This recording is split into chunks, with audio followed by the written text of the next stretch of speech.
महानगरपालिका निवारा केंद्रात आपली राहण्याची सोय करण्यात आलेली आहे। त्यामुळे नागरिकांनी सतर्क राहून वेळीच स्थलांतरित होण्यास विनंती। कर रखा है, उसके लिए नहीं परेशान होना। कोली बोली नहीं रहने के लिए परेशान होना है, ना खाने के लिए परेशान होना है। नहीं वो पहले ही लेके रखे हो। मैं कल रात को भी दिला था तो अपना नंबर देके गया था ना। तुमको दिया था कि नहीं नंबर दिया था रात को? मैंने दिया है ना नंबर। तो इधर मतलब कुछ भी नहीं होता ना, कहीं से भी कोई नहीं सुनता है तो मेरे को कॉल करना, मैं सब कुछ देके जाऊंगा। और इधर का जो वो कमिश्नर साहब है वो भी बहुत मेहनत कर रहा है आप लोगों के लिए। सर हर चीज़ बताता है यहाँ पे ये करना है।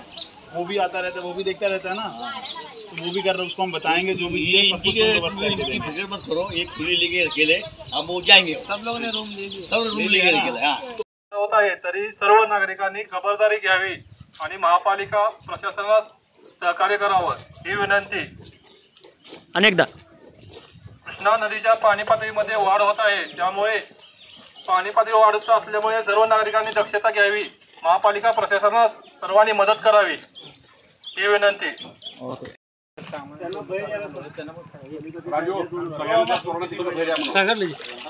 तिथे मोठाच काय नाही, रिकाम मोठा रिकाम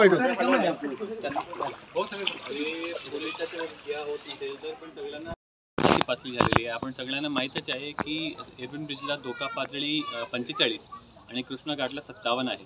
तर बऱ्यापैकी पाण्याची पातळी मागच्या 1.5 दिवसात बऱ्यापैकी वाढलेली आहे आणि आपण सगळ्या नागरिकांना माझं आव्हान आहे की कुठल्याही प्रकारचे घाबरण्याची गरज नाही आहे, पण सतर्क राहण्याची अतिशय गरज आहे। महानगरपालिका प्रशासन आणि जिल्हा प्रशासनाच्या वतीने सर्व प्रकारची व्यवस्था आणि सोयीसुविधा करण्यात आलेली आहे। आपल्याला नियमित जिथे जिथे गरज पडेल, जसे जसे गरज पडेल तसं सूचना देण्यात येणार आहे। आपण सगळ्यांना माझं आव्हान आहे की कृपया करून महानगरपालिकेच्या प्रशासनाकडून जे सूचना देण्यात येईल त्याप्रमाणे त्याचे पालन करावे आणि लवकरात लवकर सूचनाचं पालन केलं तरी जास्तीत जास्त लोकांपर्यंत आम्हाला पोहोचता येईल आणि त्यांना कुठल्याही प्रकारची हानी होऊ नये याची दक्षता आम्ही घेत आहोत। कोणत्या भागामध्ये पाणी आहे? सध्या Suryavanshi plot, Dutt plot, Karnal road आणि मगरमच्छ कॉलनीच्या शेवटच्या गलीपर्यंत पाणी बऱ्यापैकी पोहोचलेलं आहे। इथून लोकांच्या स्थलांतरणही करण्यात आलेलं आहे। तरी पण जे लोक राहिले असतील त्यांना सुद्धा माझी सूचना आहे की लवकरात लवकर आपण स्थलांतरित व्हायचे। आपल्याला स्वतःच्या कुटुंबियाच्या घरी जायचे असेल, रिलेटिव्हच्या घरी जायचे असेल तरी आपली तसं पण करू शकतो, किंवा महानगरपालिकेने ऑलरेडी खूप चांगले जेवण आणि इतर सुविधा सोबत निवारा केंद्रही स्थापित केलेले आहे, तिकडे पण आपण स्थलांतरित होऊ शकतात। त्याप्रमाणे नियोजन करून आमचे लोकल जे ॲडमिनिस्ट्रेशनचे लोक आहेत ते आपापले क्षेत्राच्या मध्येच फिरत आहे वारंवार। त्यांना सुद्धा काही माहिती विचारायची असेल तरी विचारू शकतात। आमचे टोल फ्री नंबर आणि आपत्ती मित्र ॲपवर सुद्धा सगळी माहिती उपलब्ध आहे। तर सगळ्यांना माझं आव्हान राहील की महानगरपालिकेच्या सूचनाचं पालन करावा आणि आमचं सहकार्य करावं। जय हिंद, जय महाराष्ट्र। जय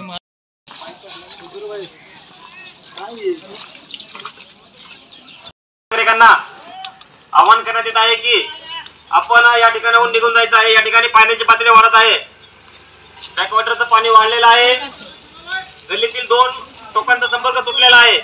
त्यामुळे सर्वांनी आपापले मौल्यवान वस्तू